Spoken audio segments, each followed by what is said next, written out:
Good morning, all. It seems like a few days since I've seen you. Yes, it has been a few days. Life sometimes gets in the way, or internet gets in the way when you don't have any internet. Well, I have my coffee. I realized the ceiling fan back there could be annoying for people, but you don't have to watch me. You can watch what's on the screen. So we're with She Reads the Truth. Today is Friday. It's for me, it's the 25th of September. But it's day 5 of our Ephesians study. And the readings today come from Ephesians 3, 1 through 13, Romans 11, 1 through 36, and Revelation 7, 9 through 12. The devotional today is very interesting because one of the things that you have to understand that Paul was trying to do was to let the Jews know that the Gentiles are also chosen. That yes, even though as the reading goes on to say that, the song Father Abraham had many sons and many sons had Father Abraham. I know some of you are probably singing that in your head now because that's exactly what happened to me. But the Jews really thought to themselves, why are these people here? They're not of our faith. They're not of our background. They're not our family. But what Paul was trying to do was to say, hey, you know what? There isn't a chosen. Yes, you as a people were chosen by God, but guess what? These people are chosen also. And what makes it even stronger for them is that they are also choosing. So I think that that's one of the really interesting things because, we as anybody, we can be very judgmental too and say, well, why is that person here? Or why is that person here?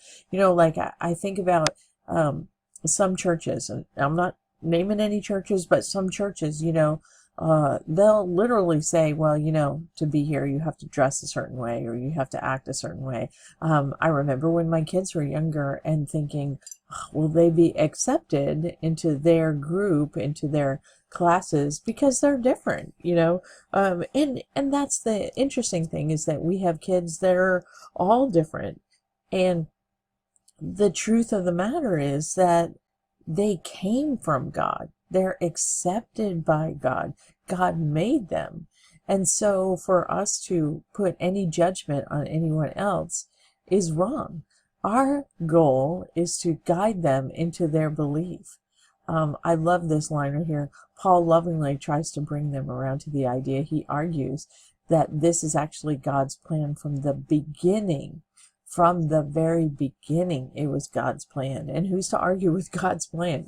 I know I personally am not going to argue with God's plan. So as we go about our day today, I think that, that's one of the things that we need to remember. Down here it says, oh, the depth of the riches of both wisdom and knowledge of God, which comes from Romans 11, verse 33. And it says, we receive the goodness of God's truth, His grace, His salvation, and we get to share it. Key right there. We get to share it. And not only do you share it vocally, word of mouth, but you share it in your actions towards others. You share it in the way that you treat others. And I know that that's a constant battle because when people treat you bad, you just want to ignore them. You don't want to treat them equally. You don't want to treat them with respect. You don't want to treat them with kindness. But that's our issue.